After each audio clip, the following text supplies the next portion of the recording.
સહજાત્મ સ્વરૂપ પરમ ગુરુ. નહીં રાગને વળી દ્વેષનો લવલેશ આત્મ પ્રદેશમાં, પરમાત્મા સમજો ધર્મ મૂર્તિ દેહધારી વેશમાં. કળિકાળમાં ભવરોગ હરવા વૈદ્યમાનું આખરો, પ્રભુ તુલ્યમાશય તત્વજ્ઞાની રાજચંદ્રમયા કરો.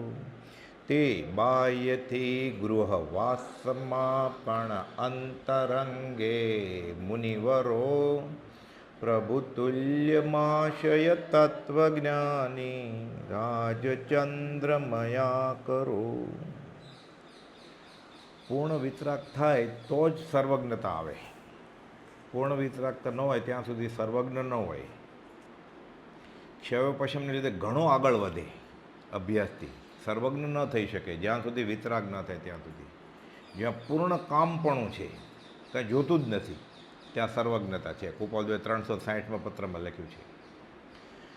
પરમાત્મા શ્રીમદ રાજચંદ્ર ભગવાનના વચનામૃત વંચાય છે. મોક્ષમાળામાંથી શિક્ષાપાઠ 90 આપણે આવેલા 89માં પાઠમાં કહે છે કે એક જૈન મુનિએ મને અને મારા મિત્ર મંડળને, કોણ કહે છે? હરમન જેકોબી, જર્મનીના વિદ્વાન, કૃપાલદેવને પ્રશ્ન પૂછવા આવેલા છે, સમાધાન કરવા આવ્યા છે. એક જૈન મુનિએ મને અને મારા મિત્ર મંડળને એમ કહ્યું હતું કે જૈન સપ્તભંગી નહીં અપૂર્વ છે અને તેથી સર્વ પદાર્થ સિદ્ધ થાય છે. નાસ્તિ અસ્થિના એમાં અગમ્ય ભેદ રહ્યા છે. આ કથન સાંભળીને કે અમે બધા ઘેરે આવ્યા, પછી બધું ગોઠવ્યું, તેમાં તો બધા દોષ. ગયા સમાગમમાં આપણે જોયેલા કે 18 દોષ આવે છે. ઉત્પાદ વય ધ્રુવ ત્રિપદી ગોઠવતા, સપ્તભંગી નહીં ગોઠવતા, એટલે કાંઈ સમાધાન થતું નથી, એટલે ક્લેશનું કારણ થાય છે. પણ કે મને તિરસ્કારની વૃત્તિ થઈ નથી વિતરાગ પ્રત્યે, પણ સમાધાન નથી થયું એટલે શાંતિ મળી નથી, એટલે ફરી કૃપાલદેવ પાસે આવે છે. હવે આ સપ્તભંગી નહીં શું છે? શિક્ષાપાઠ 89 તત્વબોધ ભાગ 8માં બ્રહ્મચારીજી લખે છે કે આખા જગતના વિદ્વાનોને ગૂંચવનારા બધા પ્રશ્નોથી શ્રીમદ પણ ગૂંચવાઈ જશે અને સમાધાન નહીં કરી શકે એમ વિદ્વાનને લાગ્યું. એ બધા વિચારો શાથી ઉદ્ભવેલા તે કહે છે કે કોઈ જૈન મુનિના સમાગમમાં એમ સાંભળ્યું આ સપ્તભંગી નહીં શું? સ્યાત અસ્તિ, સ્યાત નાસ્તિ, સ્યાત અસ્તિ નાસ્તિ, સ્યાત અવક્તવ્ય, સ્યાત અસ્તિ અવક્તવ્ય અને સાત નાસ્તિ અવક્તવ્ય. સ્યાત નાસ્તિ અવક્તવ્ય અને સ્યાત અસ્તિ નાસ્તિ અવક્તવ્ય એ જૈન સપ્તભંગી નહીં અપૂર્વ છે. એથી સર્વ પદાર્થ સત્ય રીતે સિદ્ધ થાય છે.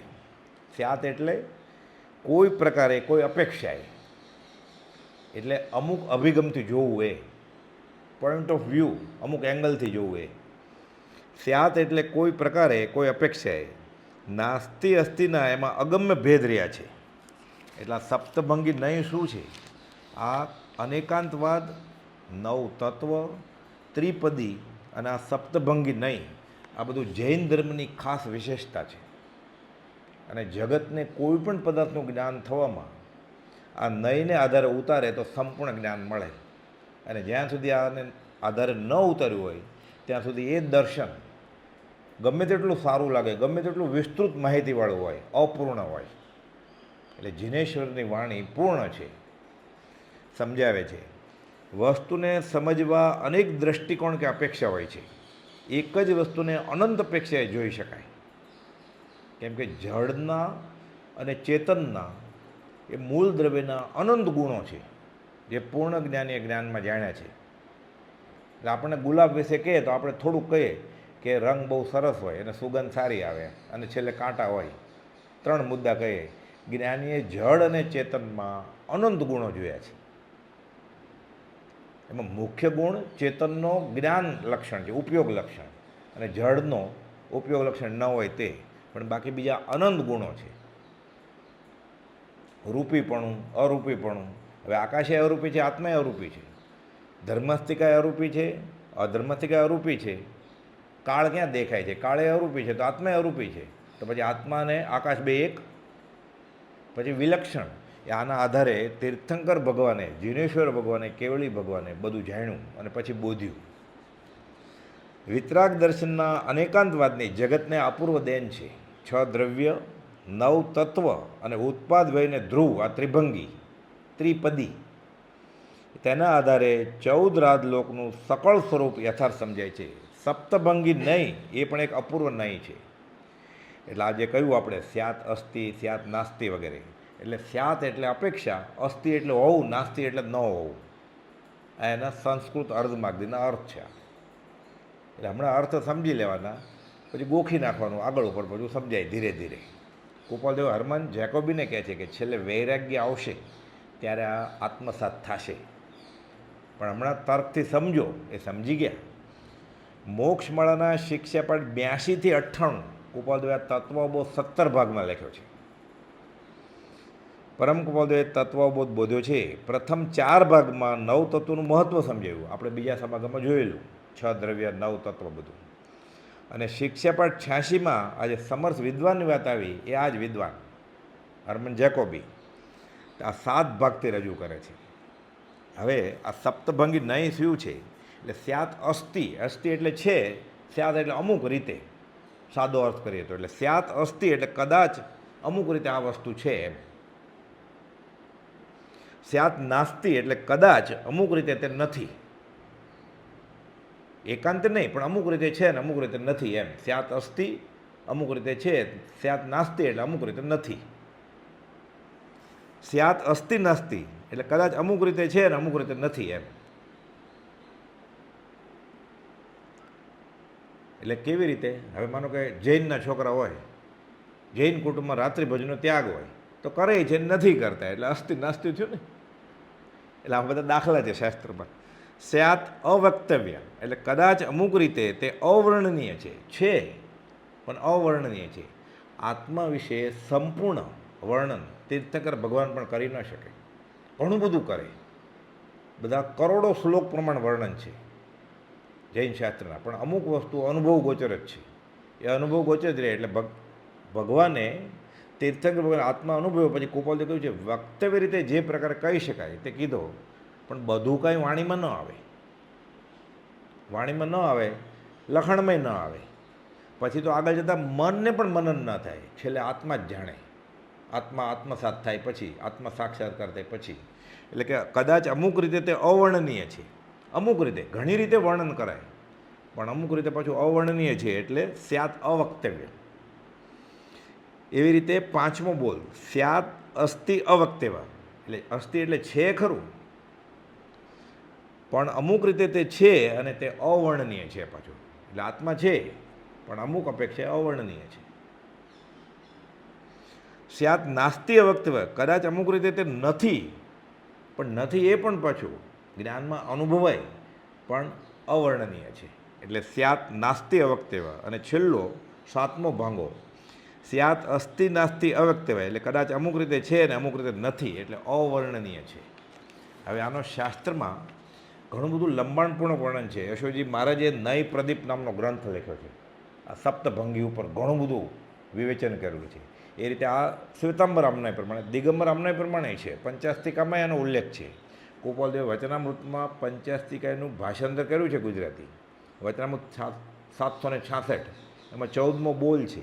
એ પણ સપ્તભંગી ઉપર છે. હવે આપણે સમજવાની કોશિશ કરીએ. વિધિ નિષેધ એટલે અમુક વસ્તુ છે વિધિ, અમુક નિષેધ ન કરવા જેવું છે. એટલે ન કરવા જેવું જાણવું જરૂરી છે, નહીં તો ન કરવાનું કરે.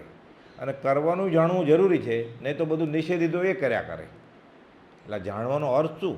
તો કે આત્માર્થે જેને આગળ વધવું છે, જેને સમ્યક દર્શન કરવું છે, એને અમુક પ્રારંભિક જ્ઞાન તો હોવું જ જોઈએ. વિતરાગ દર્શન એટલે 6 દ્રવ્ય, 9 તત્વો. વિધિ એટલે સદંશ, હા કોઈ અપેક્ષા છે એમ વિધિ. અને પ્રતિષેધ એટલે નિષેધ, કે કોઈ અપેક્ષા નથી. હવે એના 7 ભાંગા જે આપણે કયા, એનો એક દાખલો આપ્યો છે કે જીવ તત્વો ઉપર ઉતારીએ આપણે, એ થોડીક વધારે સમજણ પડે. પૂરું તો ન સમજાય કંઈ, છેલ્લે તો જ્ઞાની ગમ્ય છે, પણ જીવની અપેક્ષાએ આપણે આ સપ્તભંગી જોઈએ. જીવ સત છે આ બોલ્યા, તો જીવ છે કે નહીં? તો સતની અપેક્ષાએ, સ્વદ્રવ્યની અપેક્ષાએ છે. એટલે શું થયું? સ્યાત અસ્તિ કે છે જ. હવે જીવ અસત છે, તો જીવ અસત છે પર્યાય. એટલે આપણે એમ કહીએ કે જીવ આ શરીર છે, માણસનું કે કૂતરાનું કે કાગડાનું કે કબૂતરનું. તો આ સ્યાત અસત થયું પરદ્રવ્યની અપેક્ષાએ, કેમ કે આ તો પર્યાય છે ખાલી. તો સ્યાત નાસ્તિ થયું આ. એટલે સ્યાત અસ્તિ ને સ્યાત નાસ્તિ, જીવ સત ને જીવ અસત. એટલે કુપોદે લખ્યું છે ગુજરાતીમાં, જીવની ઉત્પત્તિ, એટલે આપણને લાગે કુપોદે કહ્યું જીવ ઉત્પન્ન થાય એમ. જીવની ઉત્પત્તિ અને રોગ શોક દુઃખ મૃત્યુ દેહનો સ્વભાવ જીવપદમાં જણાય છે. એટલે ગહન બોધ છે કે જીવ પેદા થયો, પછી એને રોગ થયો, દુઃખ થયું, શોક થયો. એટલે દુઃખી થવું સુખી થવું આ જીવનો ગુણ નથી, આ જે જીવ જડ થઈ ગયો છે એનો ગુણ છે. જીવની ઉત્પત્તિ અને રોગ શોક દુઃખ મૃત્યુ. મૃત્યુ તો સમજ્યા, ચાલો શરીરનું મૃત્યુ થાય, જન્મે શરીરનો થાય ત્યાં સુધી આપણને બુદ્ધિમાં બેસે. રોગ એ શરીરને થાય, આત્માનું ન થાય ત્યાં સુધી પણ બેસે હૈયે. શોક અને દુઃખ દેહનો સ્વભાવ જીવપદમાં જણાય છે. તો શોક થવો અને દુઃખ થવું આત્માનો મૂળ ગુણ. દુઃખી થવું એ છે જ નહીં. આત્માનો મૂળ ગુણ શોકિત થવું એ છે જ નહીં. આત્માનો મૂળ ગુણ વ્યવહાર પર વસ્તુને અવલંબીને સુખી થવું એ નથી. તો જ્યારે જીવ જડ થઈ જાય એટલે મને એમ પ્રતીતિ હોય કે હું શરીર છું, એટલે મને સુખ દુઃખની અનુભૂતિ થાય. તો જ્ઞાનીને એમ હોય કે હું આત્મા છું, આત્મા સાક્ષાત્કાર થયો, પછી એને કાપીએ, એને પીડા થાય, કેમ કે જ્ઞાયકતા ગુણ છે, વેદકતા ગુણ છે. એને ખબર હોય હું દુઃખી થતો નથી. તો હું દુઃખી થાઉં છું આ કોનો ગુણ છે? જડનો. એટલે જીવની ઉત્પત્તિ અને રોગ શોક દુઃખ મૃત્યુ દેહનો સ્વભાવ જીવપદમાં જણાય છે.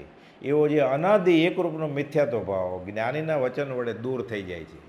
એટલે સુખ દુઃખ રૂપ કરમફળ જાણો, નિશ્ચય એક આનંદો રે, ચેતનતા પરિણામ ન ચૂકે, ચેતન કહે જીન ચંદો રે. એટલે આપણે જેને જીવ કહીએ છીએ ને એ દેહાધ્યાસવાળા જીવની વાત કરીએ છીએ.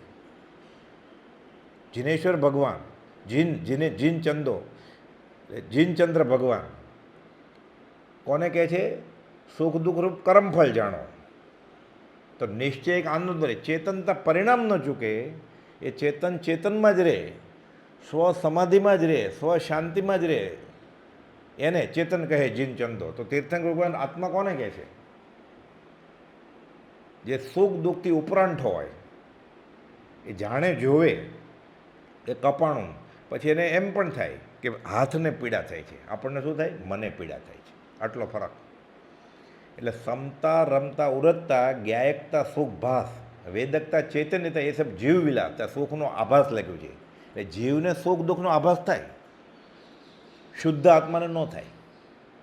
એ ખાલી જાણે, એને સુખીપણું દુઃખીપણું નથી, એને સ્વસુખ છે. આપણે જેને સુખ કહીએ છીએ વ્યવહારિક પર વસ્તુને અવલંબીને, એ સુખની વાત જ નથી આત્માના સુખની. એ આત્માની શાંતિ વિદાય છે, સ્વસ્વભાવમાં રમણતા કરે છે, એનું સુખ છે. એટલે ચેતનતા પરિણામ ન ચૂકે, ચેતન કહે જીન ચંદો રે. એટલે મૂળ તીર્થંકર ભગવાને આવા ચેતનને ચેતન કહ્યો છે. પણ જીવના ગુણ શું? જે ચેતન એટલે આત્મા વત્તા કર્મ એ જીવ, અને જીવ વત્તા કર્મનું ફળ એ શરીર. એટલે નો કર્મ છે, એટલે આ જડ જ છે. હવે આ બુદ્ધિથી એ સમજાય, જેટલે અંશે સમજાય એટલે અંશે રોગ થાય, વ્યવહારિક નુકસાન થાય કે લાભ થાય, વ્યવહારિક ફાયદો થાય. પછી એને સુખ દુઃખ કેમ લાગે?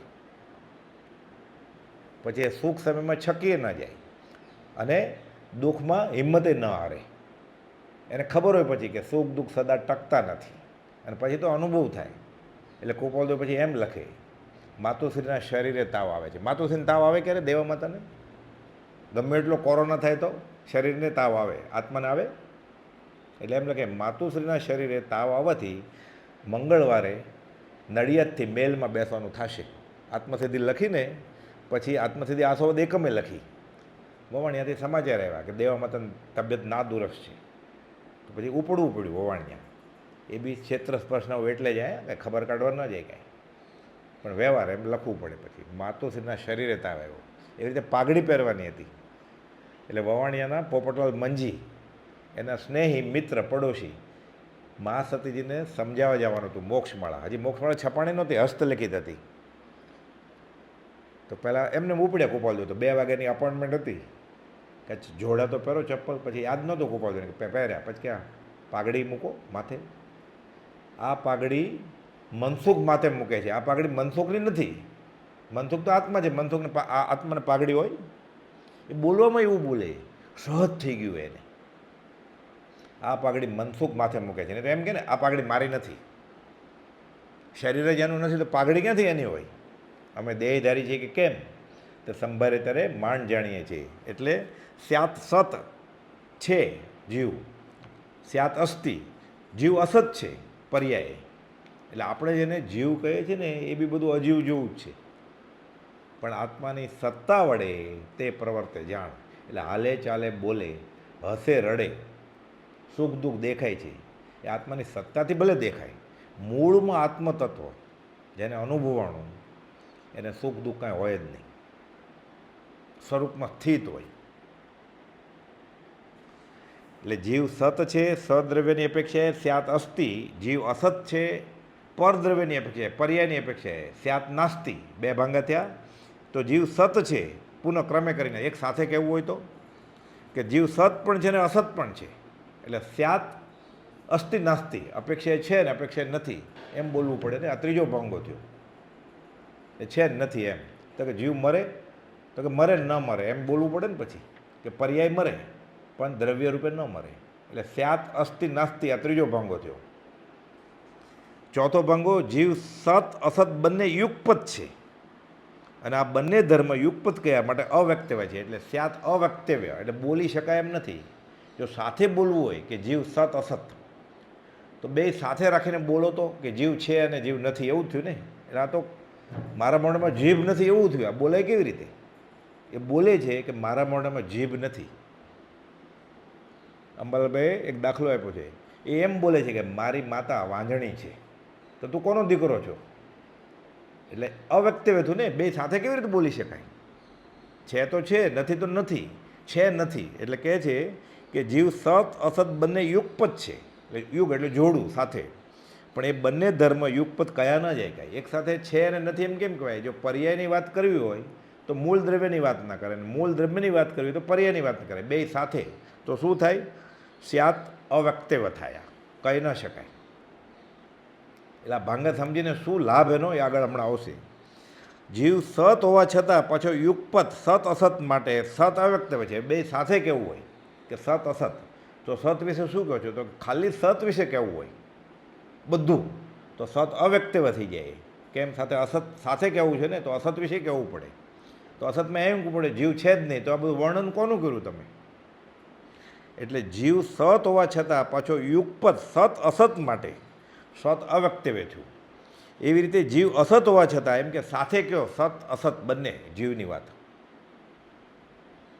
એટલે આમ લમણા દુઃખ એવું છે કે જીવ અસત છે પણ યુગપત કયો, એટલે જીવ સત અસત. અને ખાલી અસત વિશે કયો તો અસત વિશે કેમ બોલાય? કે જીવ છે જ નહીં એમ કયો, પર્યાય છે જ નહીં, પણ ચેતન મૂળ દ્રવ્ય રૂપે તો છે. એટલે જીવ સત હોવા છતાં જો સાથે કહીએ યુગપત જોડવું, તો સત અસત માટે સત અવ્યક્તવ્ય થયું. હવે અસતની વાત કરીએ તો અસત અવ્યક્તવ્ય થયું. એટલે સ્યાત સત અવ્યક્તવ્ય, સાત અસત અવ્યક્તવ્ય. અને સાથે કહેવું હોય તો નાસ્તિ અસ્તિ બંને. તો જીવ ક્રમે કરી સત અસત હોવા છતાં પાછો સત અસત માટે સત અસત અવ્યક્તવ્ય છે. આ 7મો ભાંગો છે. એટલે એકલું સતય ન કહી શકાય. જો સાથે કહેવું હોય તો એકલું અસત ન કહી શકાય, તો 2 એક સાથે સત અસત તો કહી જ કેવી રીતે શકાય? એટલે 7 એટલે અપેક્ષાએ અસ્તિ નાસ્તિ અવ્યક્તવ્ય. એટલે 7 ભાંગા. ફરીવાર ખાલી રિવિઝન, પુનરાવર્તન. સ્યાત અસ્તિ, સ્યાત નાસ્તિ, સ્યાત અસ્તિ નાસ્તિ, 3 થયા. આ 7 અવ્યક્તવ્ય કહી ન શકાય. એટલે જનરલ સામાન્ય રીતે ના, એમ બધું કેવી રીતે કહી શકાય આત્મા વિશે? એક વસ્તુ પકડીને અનંત ગુણનો ધણી છે. હવે સ્યાત સત અવ્યક્તવ્ય, સ્યાત અસત અવ્યક્તવ્ય, અને સ્યાત અસ્તિ નાસ્તિ અવ્યક્તવ્ય. એ સ્યાત અસ્થિ અવ્યક્તવ્ય, સ્યાત નાસ્તિ અવ્યક્તવ્ય અને સ્યાત અસ્થિ નાસ્તિ અવ્યક્તવ્ય, 7 ભાંગા થાય. હવે આ 7 ભાંગા કરીને પછી ગોપાલદેવ સમજાવે છે આ વિદ્વાનને, કે છે હવે આનો 8મો ભાંગો દુનિયામાંથી ગોતો તમે. એ કહેતા હતા ને કે કેટલેક અંશે સાચું છે જિનેશ્વરની વાણી. પહેલાં એને સમજાવ્યું શાંતિથી બેસાડીને. હવે કે તમે જે વાંચ્યું હોય, તમારો જે અભ્યાસ હોય ને જે શાસ્ત્ર વાંચ્યા હોય આગમ સિવાયના, એ તમે આ 7મા પછી બીજો 8મો ભાંગા ઉપર વર્ણન કરીને બતાવો. એટલે કે શક્ય જ નથી. એટલે કે આ સંપૂર્ણ છે. એટલે ફરી ફરીને આનો અભ્યાસ કરીએ. પછી ગોપાલદેવે લખ્યું છે, હમણાં આગળ આવશે, કે એને ગોપાલદેવ બોધ આપે છે કે વૈરાગ્ય હશે તો આ સમજાશે, નહીં તો નહીં સમજાય. ખાલી ગોખી નાખે, ખાલી યાદશક્તિ હોય, ખાલી બુદ્ધિ હોય તો બેસે નહીં કાંઈ. પરમ ગોપાલદેવે 9 તત્વમાં જ આખી સૃષ્ટિનું જ્ઞાન છે એવું તેમને બતાવી આપ્યું. અને આખી સૃષ્ટિનું જ્ઞાન કેવી રીતે છે મહાવીરના ઉપદેશમાં એ સમજાવે છે. ત્યારે તે વાત કેટલેક અંશે એણે કહ્યું સત્ય. એટલે આગળ વાત કરે છે કે ત્રિપદીમાં બધું ઉતાર્યું. એ હમણાં જોઈશું આપણે.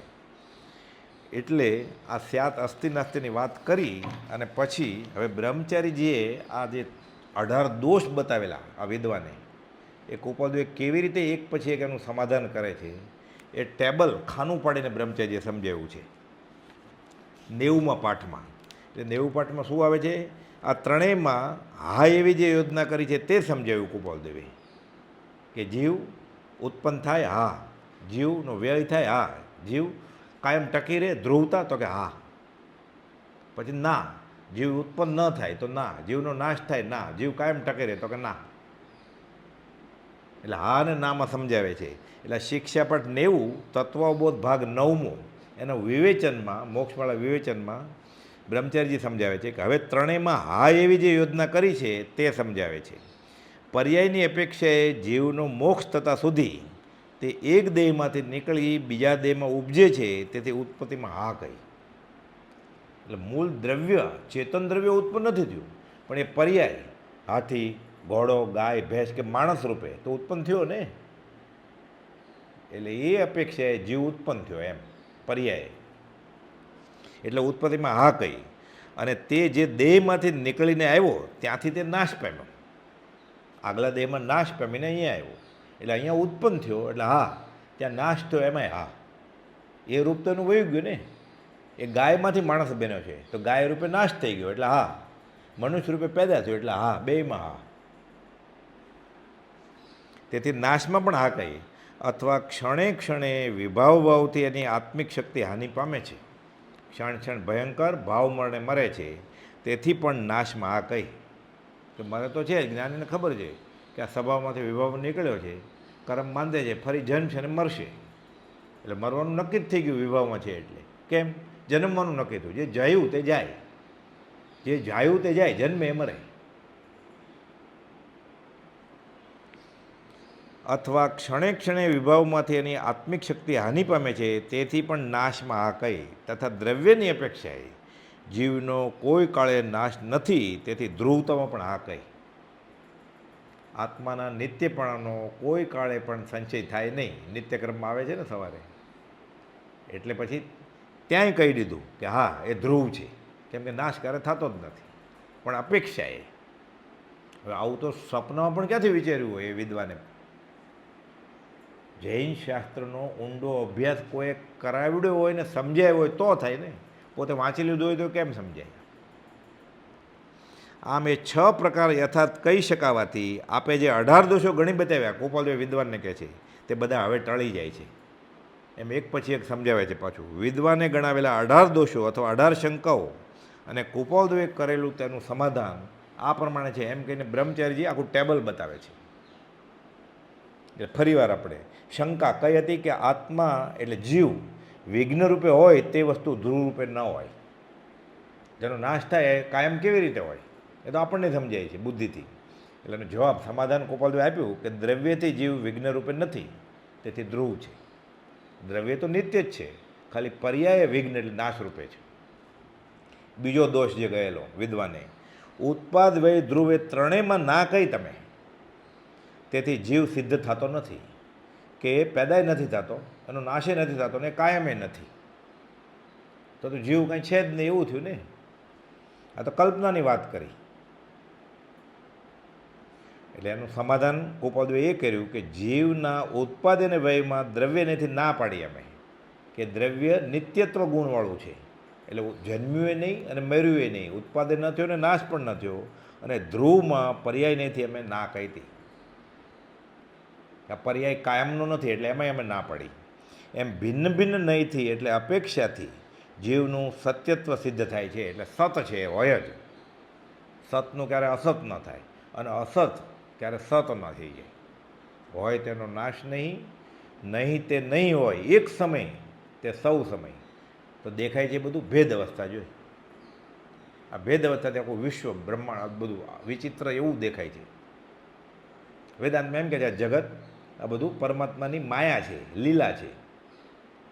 જૈનમાં કહે છે કે આ કર્મના ખેલ છે બધું.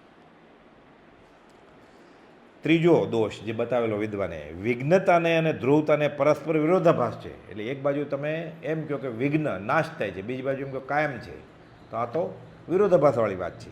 એટલે ત્યાં સમજાવે છે સમાધાન ગોપાલદેવ કે જીવના સત્ય સ્વરૂપે એટલે દ્રવ્ય નવથી વિઘ્નતા નથી જ, અને ધ્રુવતા છે, અને પર્યાય નહીંથી વિઘ્નતા છે, પણ ધ્રુવતા નથી તેથી તેનો વિરોધ થતો નથી. અપેક્ષા પકડો તો.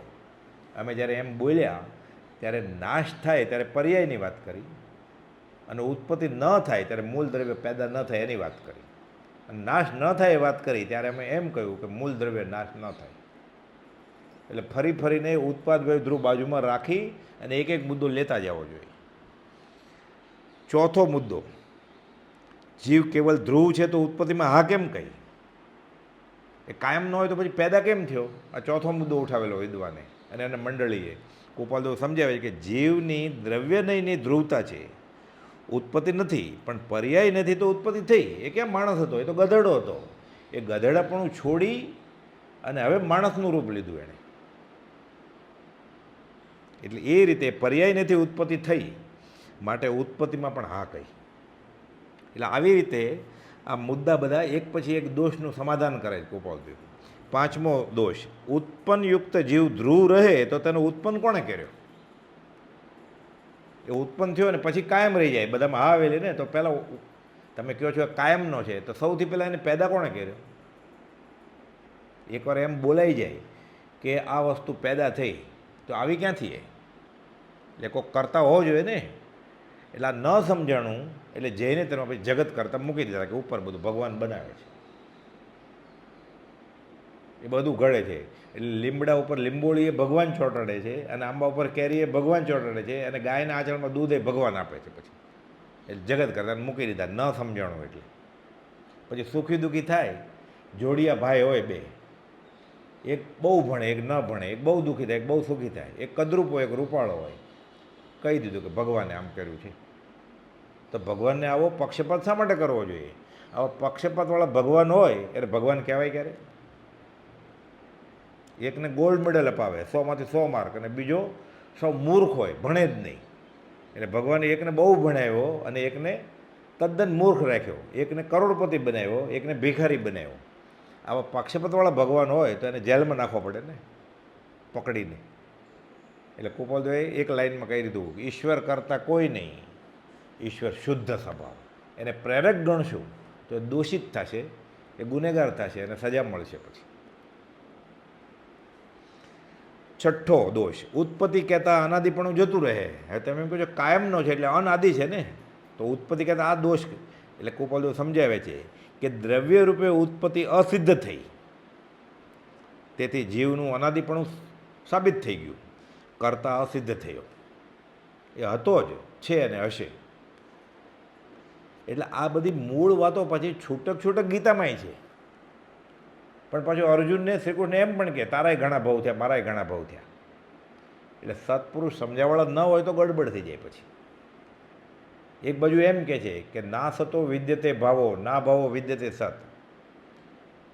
જે છે એનો નાશ ન થાય, અને નથી એ ક્યારે ઉત્પન્ન ન થાય, તો તારા મારા કેટલા ભાવ થયા એમ પછી કેમ કહેવાય? અને એ તો ભગવાન છે પાછા, તો ભગવાન જન્મે કેવી રીતે? એટલે વિરોધાભાસ ઊભો થાય ને. પણ જઈને સમાધાન આપ્યું છે કેવી રીતે કે શ્રી કૃષ્ણ શાયિક દર્શનના ધણી છે. શાયિક તેને બેફાટ આત્મા અનુભવાય છે. બાકી જે બધું છે એ શ્રી કૃષ્ણની લીલા નથી, શ્રી કૃષ્ણની લીલયા ઉદય પ્રયોગ છે. એટલે કોઈ બધું જ્ઞાની ભાગવત સમજાવે તો ક્ષણવારમાં જ્ઞાન કરાવી દે, પણ સમજાવનાર કોણ છે એ પાછું જરૂરી છે. એટલે આત્મજ્ઞાન હોવું જોઈએ એને, આપ્ત અને પ્રાપ્ત, પછી એની ઉપર વિશ્વાસ મૂકી શકાય એવો હોવો જોઈએ. આપ્ત અને પ્રાપ્ત, એને આત્મા હાંસલ થયો હોવો જોઈએ. એટલે ગમે તે પંડિત શાસ્ત્ર સમજાવી શકે સરળ સારી ભાષામાં, વિદ્વાન હોય એમ કહ્યું છે, એને ગુરુ ન મનાય. આ તો મોક્ષ માર્ગ પ્રકાશકમાં પંડિત ટોડરમીજીએ લખેલું છે 350 વર્ષ પહેલાંના ગ્રંથમાં, કે વ્યવસ્થિત બોલે છે, બરાબર સાંભળાવે છે આપણને, તો સાંભળ નહીં સાંભળવાનું, ક્યાંક પોતાનું ઘૂસાવી દે. પછી 7મો મુદ્દો, કેવળ ધ્રુવ છતાં નાશ રૂપે કહેતા ચારવાક જેવું મિશ્ર વચન થયું. ચારવાક શું કહે છે કે દેહ યોગે ઉપજે, દેહ વિયોગે નાશ. તો તમે એમ કહો કેવળ ધ્રુવ છતાં નાશ રૂપે કહ્યો પાછા કે નાશે થાય, તો આ તો ચારવાક જેવી ભેળસેળવાળી વાત કરી. ચારવાક આત્માને માનતું જ નથી કે આ બહુ મીઠા તો પર બહુ કોણે દીઠા. એટલે 7મા મુદ્દાનું સમાધાન કૃપાલદેવ કરે છે કે ચારવાક જીવ છે અને નાશ પામે છે એમ માને છે. અહીં અપેક્ષા ભિન્ન હોવાથી આ મિશ્ર વચન નથી. અમે પર્યાય નાશ પામ્યાની વાત કરી છે, જીવ નાશ પામે બોલ્યા જ નથી કૃપાલદેવ કે એણે જે રૂપ ધર્યું એનો નાશ થયો, મૂળ દ્રવ્ય નાશ નથી થયો. એને ચારવાકના મિશ્ર વચન સાથે સરખામણી ન કરી શકાય કે વિતરાગના વચનની. 8મો મુદ્દો, ઉત્પત્તિ અને વિઘ્નરૂપ કહેતા કેવળ ચારવાક સિદ્ધાંત થયો. એટલે ચારવાકમાં તો એમ જ કહે છે કે આ ઉત્પન્ન થયો ને પછી મરી જાય એમ. પાછું સમજાવે છે કે ચારવાક એક જ દેહમાં પંચમહાભૂતથી ઉત્પત્તિ અને નાશ માને છે.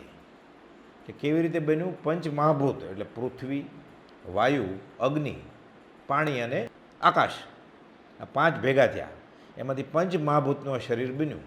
અને જ્યારે મરી ગયું એમ કહીએ કે નાશ પામે એટલે વિઘન્નેવા, ત્યારે પંચમહાભૂતમાંથી બનેલો આ શરીર માણસ પંચમહાભૂતમાં ભળી જશે. તો શરીર ભળી જશે એ સાચું, આત્મા પંચમહાભૂતમાંથી બન્યો નહોતો, તો એને પંચમહાભૂતમાં મળી જવાની વાત જ નથી. એટલે અગ્નિ સંસ્કાર થાય ત્યારે બાળવામાં આવે એટલે પંચમહાભૂતમાંથી બનેલું શરીર પંચમહાભૂતમાં થઈ જાય, ભેળી જાય. પાણી પાણીના ભાગમાં જાય, હવા હવાના ભાગમાં જાય, આકાશ આકાશમાં જાય, હાડકાને બધું જમીનમાં જાય, અને બધું કાર્બન હોય એની રાખ બને. પછી લોહી ને એવું બધું અંદર હોય એ ઉડીને અમુક વરાળ થઈ જાય, અમુક હવા થઈ જાય. તો આત્મા ક્યાં ગયો? એ જ્યારે આપણે એમ કહીએ મરણ, ત્યારે આત્મા એ શરીરમાંથી નીકળી ગયેલો ક્યારનો, અને બીજે વયો પણ ગયેલો. હજી એની સ્મશાનયાત્રા નીકળતી હોય, અગ્નિ સંસ્કાર થતો હોય, ત્યાં તો એ દેવલોકમાંથી ઉપયોગ મૂકે ને દેખાય કે મારા પૂર્વના શરીરની ઠાઠડી બધા બાંધે છે, અને અમુક સાચું ને અમુક ખોટું ખોટું રડે છે, એને દેખાય ઉપરથી બધું. અમુક ખોટું ખોટું રડતા હોય, અમુક સાચું સાચું, એને બધી ખબર પડે અવધિ જ્ઞાનમાં. અને દેવને ભવ પ્રત્યે અવધિ જ્ઞાન છે, એટલે બધા દેવને અવધિ જ્ઞાન હોય, પણ તે એટલું બધું સુખ હોય કે અહીંયા ઉપયોગ જ ન મૂકે. કે આપ મૂવે પછી ડૂબ ગઈ દુનિયા, હવે એનું જે થાય. પણ ઉપયોગ મૂકે, શાસ્ત્રમાં વાત છે તો એને દેખાય. હજી બધા બાંધતા હોય ઠાઠડિયાની નનામી, પછી અગ્નિ સંસ્કાર કરતા હોય, એ તો પહેલાંના દેહની રાખ થાય છે, એ તો એ બીજો દેહ લઈને બેસી ગયા છે તે. અને અહીંયા જ્ઞાન થાય, દુરંદેશી લબ્ધિ થાય. અહીંયાથી બેઠા બેઠા દેખાય બધું. કૃપાલદેવે લખ્યું છે એક પત્રમાં, અહીંયાથી બેઠા બેઠા નરકે દેખાય, અહીંયાથી બેઠા બેઠા દેવલોકે દેખાય. જ્યારે પોતાના પૂર્વભવો દેખાય છે બધા 900 પછી તો એના કરતાંય વધારેની વાત છે, પણ 900 તારીખવાર સ્થળ સાથેની વાત છે લખેલી. તો પછી આ ન દેખાય? એટલે પોપટલાલ મહોત્સવને પ્રશ્ન પૂછેલા કે આ બધું ખાલી કહેવા માટે છે કે ખરેખર સાચું છે? પછી એમ પણ પૂછેલું કે આ નરકને બધું ડરાવવા માટે તો નહીં હોય? તો કે ડરાવવા માટે છે એમ માની લઈએ આપણે ખોટું, અને એ પ્રમાણે વર્તન કરે ત્યાં જવું પડે તો કેવું મોટું જોખમ લીધું કહેવાય કે. એટલે આપણે માની લઈએ ને આગળ વધ, આગળ બધું સમજાશે કે. સમજણ પછી બીજી કહીશ જ્યારે ચિત્તે સ્થિર થાય છે. એટલે અત્યારે આપણે તો માની લેવામાં જ ફાયદો છે, આપણને કાંઈ નુકસાન નથી અને ફાયદો ઘણો થાય છે, તો શા માટે ના માનવું? આ તો મફત છે. પાછું ગોપાલદેવ કહે છે અતિ નિર્જરતા વણદામ ગ્રહો. પણ એ જ પોપટલાલભાઈ મહોકચંદને ગોપાલદેવ અમદાવાદ ક્ષેત્રે કહે છે કે આ જીવ વાણિયો નથી, એને મફતમાં આપીએ છીએ તો એ લેવા તૈયાર નથી. વાણિયા મફતમાં મળતું હોય તો છોડે નહીં. આ વાણિયાનો ગુણ અવગુણ પ્રખ્યાત છે કે મફતનું મળતું હોય દોડે. ખૂબ જ અમે મફત આપીએ છીએ, પણ અત્યારે આ બધા જીવો વાણિયા છે જ નહીં. કે વાણિયો હોય તો લઈ જાય તમારી આગળથી. આ ખરા વાણિયા નથી. કે આ તો મફત છે સાવ.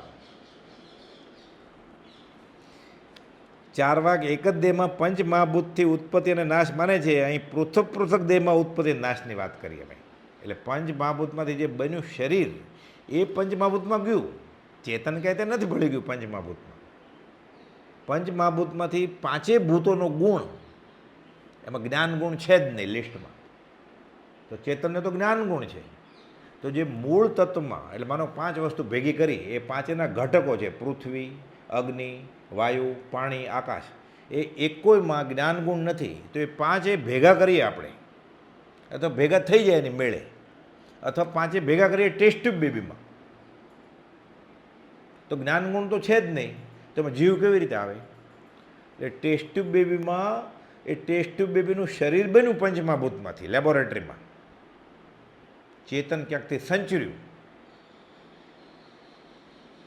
અને પછી બેબી બની. જો ચેતન ન સંચરે તો એ ટેસ્ટ ટ્યુબનું એ મટીરિયલ ફેંકી દેવું પડે કચરા પેટીમાં. એટલે ઘણા એમ કે ટેસ્ટ ટ્યુબ બેબીમાં બાબો બનાવ્યો ને, બેબી બનાવીને જીવ ઉત્પન્ન થયો ને.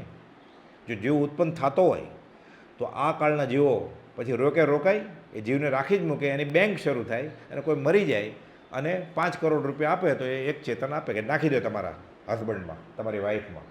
એટલે જીવતી થાય ને ઓલી. એ રાધા પાછી જીવતી થાય, જીવતી ન થાય.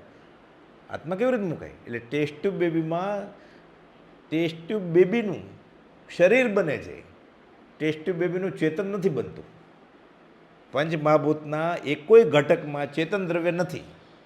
તે બધું ભેગું કરે કે થઈ જાય, ઘણા પ્રયોગ કરે, એને ગરમ કરે, ઠંડુ કરે. ચેતન ક્યાંથી લાવે? કેમ કે ચેતન ક્યાંયથી બને એવી વસ્તુ જ નથી. કોઈ સંયોગોથી નહીં. જેની ઉત્પત્તિ થાય એ બન્યું જ નથી. લાવે ક્યાંથી એને? પણ એ સંજોગોને અનુલક્ષીને કર્મ એવા હોય તો ચેતન ત્યાં સંચરે ખરું. એટલે પુરુષનું વીર્ય અને સ્ત્રીનો બીજાંડ લેબોરેટરીમાં મૂકવામાં આવે, એ બંને ભેગા થાય તરત જ એ મા અને બાપ તરીકે, જેના કાર્બન શરીરમાં એવું લખ્યું હોય કે આ તારી મા ને આ તારો બાપ, તરત જ ત્યાં ચેતન સંચરે. પછી એને સંજોગો મળે તો એ બાળક ઉગે, પછી એનું ગર્ભારોપણ કરે, 9 મહિને બાળક રૂપે બહાર આવે, અથવા 6 મહિને કસ વાવડ થઈ જાય. તો એ મનુષ્યનું આયુષ્ય 6 જ મહિના હતું, એ ચેતનમાં લખેલું. એટલે ટેસ્ટ ટ્યુબ બેબી પછી ગર્ભારોપણ કરે કૃત્રિમ રીતે, એટલે માં રાજી થાય, એનો પતિએ રાજી થાય એ બાઈનો કે અમને બાળક આવશે. એ જીવે છે, સોનોગ્રાફી કરે છે. હવે ટેસ્ટ ટ્યુબ બેબીમાં જે બાળક બન્યું ત્યાં ચેતન સંચરેલું હવે સોનોગ્રાફીમાં દેખાય છે, હલતું પણ, એના હૃદયના ધબકારાય દેખાય છે, એનો કાર્ડિયોગ્રામે કાઢી શકાય, એની સોનોગ્રાફીથી જોઈ શકાય. ચેતન આવી ગયું છે. હવે એમાં 6 મહિના થયા ને અબોર્શન થયું તો એ ચેતન આવેલો એનો વારો પતી ગયો, મનુષ્ય દેહ વયો ગયો. એનો બહુ પુણ્ય કેરા પુનથી શુભ દેહ માનવનો મળ્યો તો એ વારો પતી ગયો. પછી એના કર્મ પ્રમાણે પાછી બીજી ગતિમાં જાય. ફરીવાર પાછો માણસ થવાનો હોય, માણસો પર માણસ. એના માટે તો બહુ સમ પુણ્ય જોઈએ. પાછું પાપ અને પુણ્ય સરખા જ હોય, અને ઘણું બધું પુણ્ય ભેગું થઈ ગયું હોય પાછું. ત્યારે માણસ પછી માણસ બનવું એટલે બહુ અઘરું છે. આ કાળમાં તો ખાસ જો ધર્મની કરણી કરે તો એકવાર તો એ દેવલોકમાં જાય જ. શ્રદ્ધા હોય કે ન હોય, પણ બહારથી એ ક્રિયા કરતો હોય. પછી જે ન કરવાનું કર્યું એના માટે પછી પાછો અધોગતિએ જાય, એ દેવલોક પતી જાય પછી. પણ સંસાર ચાલ્યા જ કરે. પુણ્ય કરે અમરાપુર પામે, અંતે 84માં રખડે પાછું. પછી એવા પુણ્ય કર્યા હોય તો એવો કૂતરો થાય કે એને મર્સિડીઝ BMW જ ફેર્યા કરે, 6 દરવાજાવાળી કારમાં ફેર્યા કરે. એને થોડીક કંઈક ખાંસી આવે કે થોડોક સુસ્ત લાગે કે થોડુંક ઓછું ખાય તો એને વેટરનરી ડૉક્ટર આગળ લઈ જાય. એને મોંઘા સાબુથી નવડાવે, ફુવારાથી નવડાવે, એને વેક્સિને અપાવડાવે રેબિસની. એવો પુણ્ય કર્યા છે. પણ એને પૂછ્યું નથી એ માલિકે કે તને આ કારમાં કે બંગલામાં બાંધી રાખું એ ગમે કે તને હું જંગલમાં કે ગલીમાં છોડી દઉં એ ગમે. એને પૂછો. એને મર્સિડીઝનું કેમ મહાત્મ્ય છે? મર્સિડીઝનું મહાત્મ્ય આપણને છે. એને ક્યારે ઇન્જેક્શન લઈને જીવવું છે? માણસને દવા લઈને જીવવું છે, એટલે દોડ દવા કરવું એમ થાય છે. એને ક્યાં છે એવું? એને ગલીમાં જ રખડવું છે બીજા કૂતરા કૂતરી સાથે, અને પકડીને મૂકી દીધો. આ પણ વ્યવહારે આપણને સુખ લાગે કે મારી આગળ સાયકલ પણ નથી અને આ 6 દરવાજાવાળી કારમાં કૂતરો બેસે છે. એ જન્મે પછી મરે ત્યારે ન્યૂઝપેપરમાંય આપે હેપી બર્થડે એમ આપે, પછી ફોટાય આપે છે યુટ્યુબમાં, ફેસબુકમાં, પોતાના વોટ્સઅપમાં, ડીપીમાં અને છાપામાં સમાચાર આપે. પછી ગુજરી ત્યારે ખરાખરો એમ આવે છે, એમ વી મિસ યુ, આવું બધું આપે છે ને છાપામાં. કેટલું બફમ ચાલી રહ્યું છે દુનિયામાં. જ્ઞાનીને કેવું હસવું આવતું હશે. એટલે જગત આખું જ્ઞાનીને ગાંડા ગણે છે. જ્ઞાનીને ખબર છે આખું જગત ગાંડિયું છે. પ્રભુજી કે એનો વિચાર વિવેકપૂર્વક કરે જીવ, વિતરાગની વાણીના અનુસાર. હવે 9 થી 14 એક સાથે લીધા કે આત્માની એટલે જીવની ઉત્પત્તિ નથી, વ્યય નથી, ધ્રુવ નથી. ઉત્પત્તિ છે, વ્યય છે, ધ્રુવ છે. હાન ના કહેલી ને, એટલે એક સાથે એના જવાબ પછી એક આપે છે કે જીવ અનાદિ છે, તેથી ઉત્પત્તિ નથી. જીવ દ્રવ્યથી એનો કોઈ કાળ નાશ નથી. કોઈ દ્રવ્યને, જળ કે ચેતનને કોઈ મારી ન શકે. એ પછી ગીતામાં લખ્યું છે, નૈનમ છિદંતી શસ્ત્રાણી, કોઈ શસ્ત્રથી એનો છેદ ન થાય.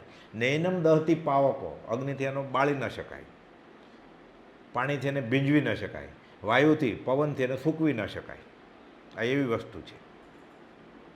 એ બધું લખેલું છે. પાછું જેટલે અંશે બુદ્ધિ પહોંચી ત્યાં સુધી લખેલું છે બધું. પણ પૂર્ણ વિતરાગ દર્શન છે. દ્રવ્યથી એનો કોઈ કાળે નાશ નથી, અનંત છે. એક દેહમાં તે સદૈવ રહેનાર નથી. એ પલટાણું ને, એટલે કહેલું કે ધ્રુવ નથી. એ બદલા બદલી કર્યા કરે છે. તો શાશ્વત ક્યાં થયું? પર્યાય. ચેતન જે એમાં છે પાછું, એ ગધેડામાં, એ માણસમાં, એ દેવમાં, એ તો શાશ્વત જ છે. તે નવા દેહમાં ઉપજે છે, એટલે અમે કહ્યું કે એની ઉત્પત્તિ છે.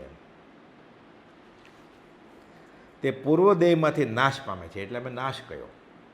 નાશ તો થઈ જ ગયો ને, કે ગાય મરી ગઈ, ફલાણાના ભાઈ ગુજરી ગયા, પતિ ગુજરી ગયા, તો નાશ તો થયો ને. એટલે સમજાવવા માટે તો એમ જ બોલવું પડે ને.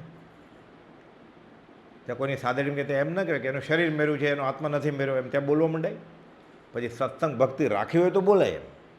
એ તો ખોટું ખોટું એ અગરબત્તીને એવું બધું કરવું પડે ને, એના ફોટા ઉપર પગે લાગવું પડે. હું આ જળને, આ રાખને પગે નથી લાગતો એમ કહેવાય? તો આપણને માર નાખે, એની સાથે આપણો ફોટો મૂકવો પડે. પછી તે દ્રવ્યથી સદા વિદ્યમાન રહે છે, પણ દ્રવ્યથી તો વિદ્યમાન જ છે. એટલે આ તો કોક વિરલો માને આવું, અને પછી અમલમાં મૂકવું તો કેટલું અઘરું છે. એમ જ કે ને, નાદબાર જ મૂકી દે ને આપણને, તો જ્યારે નાદબાર મૂકે ત્યારે ખરી મુમુક્ષતા આવી ગણાય. એટલે અંબાલાલભાઈ ખરા મુમુક્ષુ હતા, નાદબાર મૂક્યા. પ્રભુજીને સંગાળમાંથી બહાર મૂક્યા, ખરા મુમુક્ષુ હતા એ. આપણે હજી સમાજમાં બધા રાખ્યા છે ને, એટલે આપણે હજી ખરી મુમુક્ષતા આવી નથી. આપણને હજી બધી મેમ્બરશીપ ચાલુ છે આપણી. આપણને મેમ્બરશીપમાંથી કાઢી નાખશે જ્યારે, ત્યારે સમજવાનું કે હું મુમુક્ષુ થયો. કોઈને પૂછવા જવાની જરૂર નથી. સામેથી તમને મેસેજ આવશે, સંદેશો, કે તમને અમારા ગ્રુપમાંથી કાઢી મૂકવામાં આવે છે, અમારા જ્ઞાતિમાંથી, અમારા સંઘાડમાંથી, અમારા વોટ્સઅપ ગ્રુપમાંથી, અમારા વર્લ્ડ ટૂરવાળા ગ્રુપમાંથી, અમારા પિકનિક ગ્રુપમાંથી, અમારી કિટી પાર્ટીના ગ્રુપમાંથી તમને કાઢી મૂકવામાં આવે છે. એટલે સમજવાનું કે આ મુમુક્ષુ થયો ગોપાલદેવનો સાચો. હવે માપ્યા કરીએ આપણે કે આપણે ક્યાં સુધી છીએ અધ્યાત્મમાં. હજી છે ને બધી મેમ્બરશીપ જીવતી, મેમ્બરશીપ ઇઝ અલાઈવ, જીવતી છે. ત્યાં સુધી એ મુમુક્ષુ નથી. સત્સંગ મંડળ ખરેખર હોય ને એમાં મેમ્બર હોય તો બલિયારી છે. હવે 15મો દોષ હતો જે કેવળ ધ્રુવતા જતાં ઉત્પાદ વય ધ્રુવ એ સર્વજ્ઞ વચન જાય. સર્વજ્ઞ બધું જાણતો હોય આવું મિશ્ર વચન બોલે ક્યારે? એટલે કૃપાળદેવ ખુલાસો કરે છે કે જીવ દ્રવ્ય અનાદિ અનંત સિદ્ધ થતાં સ્યાદવાદ વચન સિદ્ધ થાય છે, અને જીનેશ્વરની વાણી અનેકાંતવાળી છે, સાબિત થાય છે કે તમે સર્વજ્ઞ વચન જાતું નથી, અનેકાંતવાદ સાબિત થાય છે આ વચનથી. 16મો દોષ ઉત્પત્તિ ધ્રુવતા લેતા કરતા ઠેર્યા, કે કોકે પેદા કર્યા અને પછી કાયમ રહ્યા, તેથી સર્વજ્ઞ વચન પાછું ગયું કે. એટલે 16મા મુદ્દાનો ખુલાસો થાય છે કે જીવની પર્યાયની ઉત્પત્તિ અને દ્રવ્ય ધ્રુવતા લેતા કરતા નથી એમ સિદ્ધ થયું, અને જીન વચન સત્ય થયું કે આ સૃષ્ટિ આ બધું અનાદિ અનંત છે. એ રીતે જળ ચેતન સંયોગા ખાણ અનઆદિ અનંત છે, કોઈ ન કરતા તેનો ભાખે જીનવર. એમ એટલે જીનવર એટલે ગોપાલદેવ જીનવર ભાખે છે. આ લખીને આપ્યું આપણને ગુજરાતીમાં. 17મો દોષ, ઉત્પત્તિ વિઘ્નતા લેતા પાપ પુણ્યનો અભાવ થઈ ગયો. એટલે ઉત્પત્તિ થઈ એની અને પછી નાશ થયો. તો 17મો દોષ સમજાવે છે કે ઉત્પત્તિ વિઘ્નતા છતાં જીવ દ્રવ્ય નિત્ય હોવાથી પાપ પુણ્ય દેહાદિક પુનરાવર્તન સિદ્ધ થયા. હવે નાશ થઈ જાય તો એને પાપ ભોગવવા માટે નવો ક્યાં અવતાર મળ્યો પછી? તો આ દેહમાં કરેલા કર્મ, આ જીવ પેદા થઈને પછી નાશ થઈ જાય તો હવે સજા ક્યારે મળશે? તો કે સાથે લઈ જાય છે બીજા ભવમાં. કાંઈ નાશ નથી થયું. પ્રભુજી કહેતા એના પાપ પુણ્ય આ કર્મ 14 રાજલોકમાં ભાગી ભાગીને ક્યાં જવાનો? કર્મ 2 ડગલા આગળ ને આગળ. નાશ થઈ જાય તો સારું, એટલે મરી જાય તો બહુ સારું, ગુના ભોગવવા જ ન પડે ને. પણ કર્મ 2 ડગલા આગળ. સુંદરદાસ કહે છે, વેદાંતિ પ્રખર, પહેલે પ્રારબ્ધ બના પીછે બના શરીર. એટલે એને માર ખાવાનો હોય ને તે કર્મ શરીરને લઈ જશે, એટલે એને ચંદન ગો બનાવશે. ગો મરવાની હોય પછી વાઘરી વાડે જાય, વાઘરી લોકો માર નાખે. કહેવત છે કે ગો મરવાની હોય ત્યારે વાઘરી વાડે જાય, એને પહેલાં લઈ જાય, પછી માણસ બનાવ્યો, પછી ચોમાસાનો વરસાદ ધોધમાર આવ્યો, દિવાલ આગળ ઊભી રાખે, અને વરસાદ બહુ હતો એટલે છત્રી નહોતી, દિવાલ પડી. નહીં તો એને દુઃખી કરવો છે, કમો તે મારવો છે, કેવી રીતે મારે? એટલે એને દુઃખી થવા માટે ઋણાનુબંધી ભેગા થાય છે. એમાં ઘણા પોતાનું દેવું છે આપવા આવે છે, ઘણા લેવું આવે, દુઃખી કરવા છે મા બાપને. એટલે એવું છોકરું અવતરે, મા બાપને દુઃખી કરે. જન્મથી જ મોટો રોગ હોય, હાર્ટમાં કાણા હોય, એટલે ઓપરેશન કરાવડાવે મોટું, 20, 30, 40 લાખના ખર્ચા થાય, પછી 1 મહિનામાં મરી જાય. એટલે શું કરી ગયો? આવ્યો, બેંક બેલેન્સ ખાલી કરીને વયો ગયો. હજી વધારે દુઃખી કરવા હોય તો શું થાય? લગ્ન પછી પ્રસૂતિ રહેતી જ ન હોય, બહુ ઈલાજ કરે, 5-10 વર્ષ. ભૂવા આગળ જાય, દેવ આગળ જાય, દેવી આગળ જાય, જ્યોતિષ, કુંડળી, હસ્તરેખા, ટેસ્ટ ટ્યુબ બધું કરે, બાળક થાય. આવું ખોટવાળો ઉતરે એટલે શું થાય? 30-40 લાખે ગયા, પછી પાછા વાંજે જ રહ્યા, મરી જાય. એ લેવા આવેલો લેણું આને દુઃખી કરે, પછી પોતે પાછું દુઃખી થાય, સુખી થાય, જે એને કર્મ પ્રમાણે. ગહન વાત છે શિષ્ય. કોઈ બધું કઈ સંક્ષેપે થાવ, બધું ટૂંકામાં કીધું છે. કે ટૂંકામાં તો ઘણું લંબાણમાં કીધું જ પાછું. 17મો દોષ, ઉત્પત્તિ વિઘ્નતા લેતા પાપ પુણ્યનો અભાવ થાય. એટલે ઉત્પત્તિ વિઘ્નતા છતાં જીવ દ્રવ્ય નિત્ય હોવાથી પાપ પુણ્ય દેહાદિક પુનરાવર્તન સિદ્ધ થયા. એ તો ભોગવશે પછી ગધેડો થઈને વજન ઉચકશે. પોપાભાઈનું રાજ નથી. પ્રભુજી કે કર્મ ભોગવવા પડશે. 18મો દોષ, ઉત્પત્તિ વિઘ્નતા લેતા અને થોડો કાળ રહે તેથી સામાન્ય સ્થિતિથી ત્રિગુણાત્મક માયા સિદ્ધ થઈ. આ તો બધી માયા છે ઈશ્વરની. એટલે કહે છે સમાધાનમાં કે અપેક્ષાએ ઉત્પત્તિ વિઘ્નતા અને ધ્રુવતા એ સર્વ સિદ્ધ થતાં માયા અસિદ્ધ થઈ. અમે ત્રણેયનું સમાધાન આપ્યું કે દ્રવ્યથી બધું સદા રહેવાનું છે, કાંઈ માયા નથી, આ ખોટું નથી. માયા એટલે જે છે જ નહીં, કોઈ બધું છે નહીં એમ નહીં, બધું છે. દ્રવ્યની અપેક્ષાએ બધું સદા રહેવાનું છે. એ પર્યાય બદલ્યા કરે છે, એટલે નાટક લાગે છે, ભવાઈ લાગે છે. પણ ચેતન તો એના કર્મ ભોગવે છે એમાં આવીને. એટલે આમ તો ભવાઈ જેવું જ છે ને, માયા જ લાગે છે. આ બ્રહ્મ સત્ય, જગત મિથ્યા, માયા છે. કેમ? એ કૂતરો થાય, માણસ થાય, સ્ત્રી થાય, પુરુષ થાય, રાજા થાય, રાણી થાય, બહુ પૈસાવાળો થાય, બહુ ગરીબ થાય. તો નાટકમાં એવું થાય જ છે ને, ભવાઈમાં. એટલે ભાવ બદલ્યા કરે છે. એટલે કોઈ દ્રવ્ય તો નિત્ય છે, સાથે રહેવાનું છે. કોઈ બધું સાયલા ગયેલા. મણીલાલ સિનેમા જોવા જાય છે એ જમાનામાં, બારીમાંથી બધું જોવે છે. મણીલાલ કે હું હમણાં આવું છું સિનેમા જોઈને, કે નાટક જોઈને, કે અહીંયા આવો, બારીમાંથી બતાવે છે. આ નાટક તો છે કે બધું, તો ત્યાં શા માટે ટાઈમ બગાડવા જવું છે? કે પોતાના ઘરે જ રામાયણ ને મહાભારત છે, પોતાના ઘરે જ નાટક છે. હવે એને શું જોવું છે પડદા ઉપર? એવી કઈ વાત હોય કે જે સિનેમામાં બતાવે તમારા ઘરે ન હોય, કે તમારા સગા સંબંધીના ઘરે ન હોય? ભૂત લગ્યો કૌતુક કરે કર્મ કા ઉત્પાદ, એટલે 18 દોષનું સમાધાન કરે છે શિક્ષાપાઠ 90માં. હવે શિક્ષાપાઠ 91 તત્વબોધ ભાગ 10મો. આપની યોજેલી યોજના હું ધારું છું કે આથી સમાધાન પામી છે. એટલે ગોપાલ લંબાણપૂર્વક આ બધું સમજાવ્યું અને પછી પૂછે છે વિદ્વાનને કે મને એવું લાગે છે તમે યોજના કરીને 18 દોષ બતાવેલા, મેં એનું સમાધાન કર્યું, હવે હું ધારું છું કે આથી તમને સમાધાન થયું. આ કંઈ યથાર્થ શૈલી ઉતારી નથી, તોય ગોપાલ મેં આટલું બધું સમજાવ્યું તો હજી યથાર્થ જેમ હોય એમ બધું કહ્યું નથી તમને કંઈ, કેમ કે સમય મર્યાદિત છે. કે આ કંઈ યથાર્થ શૈલી ઉતારી નથી તો પણ એમાં કંઈ પણ વિનોદ મળી શકે તેમ છે. તમને આનંદ આવ્યો હશે, મજા આવી હશે કે આ બધું સાંભળીને. જેને ન સમજાણું એને ક્લેશ થયો, વિક્ષેપ થયો, કે ટાઈમ પાસ કર્યો, તિરસ્કારે થયો કે આ બધી શું લમણાજીકની વાત કરો છો. પણ કે તમે તો વિદ્વાન છો, તમે બધું સમજ્યા તો તમને વિનોદ થયો હશે, કે તમને વિનોદ મળી શકે તેમ છે. એ ઉપર વિશેષ વિવેચન માટે બોળો વખત જોઈએ, ઘણો સમય જોઈએ. કે આ 1 કલાકની વાત નથી. કે એટલે વધારે હું કહેતો નથી ગોપાલ કે અત્યારે, પણ એને ઈચ્છા હોય તો પાછો હજી સત્સંગ માટે આવ્યા કરે. પણ 1-2 ટૂંકી વાત આપણે કહેવાની છે. તે જો આ સમાધાન યોગ્ય થયું હોય તો આગળ કહું. તમને 18 દોષ વયા ગયા, આ સમાધાન થઈ ગયું હોય તો હજી આગળ થોડીક વાત કરું, કે 1-2 વાત. પછી તેઓ તરફથી મનમાન્યો ઉત્તર મળ્યો કે હા અમે, એટલે એનું મોઢું ઉપરથી ગોપાલને ખબર પડે આને સમજાણું છે અને આનંદ આવે છે. એટલે મનમાન્યો જવાબ મળ્યો કે હા બરાબર, કયો તમે રાજી થાય, હજી કયો.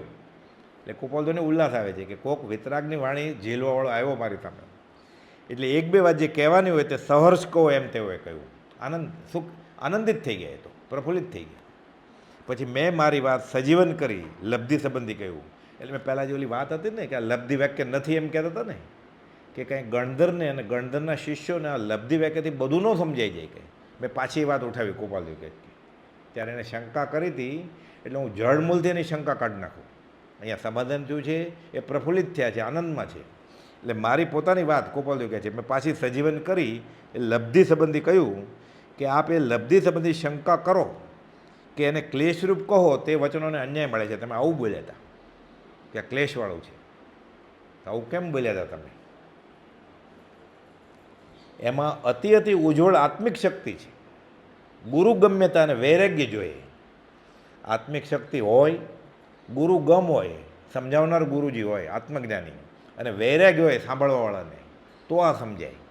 હવે તમારામાં જેટલે અંશે હતું આત્મિક શક્તિને વૈરાગ્ય, તો ગુરુગમ તો હું તમને આપું છું, કે પણ તમે કેટલું સમજી શકો, તમારામાં વૈરાગ હોય એટલું.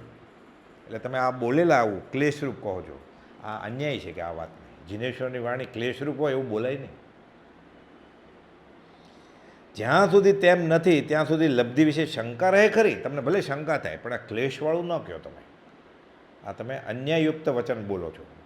પણ હું ધારું છું કે આ વેળા એ સંબંધી કહેલા 2 બોલ નિરર્થક નહીં જાય. એટલે હું તમને હજી વાત કરું થોડીક, કે એ સાંભળે છે. એટલે ગોપાલદેવ કહે છે તે એ કે જેમ આ યોજના નાસ્તિ અસ્તિ પર યોજી, તેમાં એમાં પણ બહુ સૂક્ષ્મ વિચાર કરવાના છે. કે દેહની પૃથક ઉત્પત્તિ, એટલે બધા દેહની ઉત્પત્તિ, માણસની, પશુની, દેવની, નારકીની. ચ્યવન, એક ગતિમાંથી બીજી ગતિમાં જાય એ. વિશ્રામ, ત્યાં રહે થોડો વખત. ગર્ભાધાન, પર્યાપ્તિ, એટલે બધું એને બધું મળે જે મળવાનું છે. મન, બુદ્ધિ, કાયા, ઇન્દ્રિય, બધું આ બધી પર્યાપ્તિ કહેવાય. ઇન્દ્રિય, સત્તા, જ્ઞાન, સંજ્ઞા, આયુષ્ય, વિષય ઇત્યાદિ અનેક કર્મ પ્રકૃતિ પ્રત્યેક ભેદે લેતા જે વિચારો એ લબ્ધિત નીકળે છે એ બધા અપૂર્વ છે. બહુ લંબાણપૂર્વક વાત છે. ચ્યવન એટલે એક ગતિમાંથી બીજી ગતિએ જાય. શું લઈને જાય સાથે? કર્મ પાપ પુણ્ય લઈને જાય. એ પ્રમાણે એક ધરે કે આ તો બધી અપૂર્વ વાત છે, આ ક્લેશરૂપ નથી. કે જ્યાં સુધી લક્ષ્ય પહોંચે ત્યાં સુધી સઘળા વિચાર કરે છે ગોપાલદેવ કે તમે તમારી બુદ્ધિ પ્રમાણે વિચાર કર્યો, પરંતુ દ્રવ્યાર્થિક અને ભાવાર્થિક નહીં.